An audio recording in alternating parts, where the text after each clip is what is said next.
Made for Each Other is a pretty good story. This is a Hallmark film from 2023.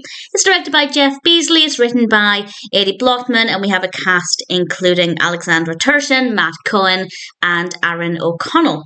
And Rachel is a sculptor who is not exactly having a lot of luck with love, and then she decides to sculpt this perfect person, and he comes to life. And this is Clay. And, well, he seems perfect, but what could possibly happen? Can she date somebody who was made out of clay beforehand? I'm obviously not going to say what happens, but I was keen to see what direction it would take and how things would resolve itself and whether or not she would be lucky in love by the end of the film. The specifics of the narrative are maybe not the most interesting. They're not boring. There's nothing wrong with them.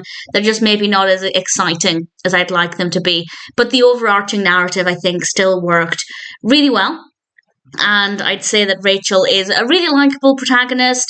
Clay is certainly a really interesting character. There's one scene where, I won't give away too much, but he goes to a stand-up performance, a stand-up comedy performance, and the way the character behaved I thought was quite funny. So it's an amusing film in some ways. The characters are all really likeable, really well written, the narrative flows well. It's a good film.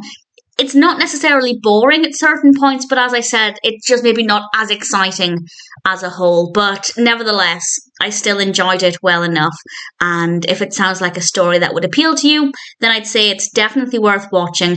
There are other films, some from Hallmark, I think, where a character ends up dating or potentially dating somebody who was previously non-existent. For example, there are several where somebody dates a snowman who comes to life, and I always find those to be really fascinating topics because they all seem to take different directions and have sometimes different, sometimes similar messages. And I won't say exactly what happens with this one, but I did really enjoy the execution of the narrative, and in general, while it may not be the most compelling from start to finish, I still thought it was a decent story, and if it sounds like one that might appeal to you, then I'd say Made for Each Other is a film that's worth checking out.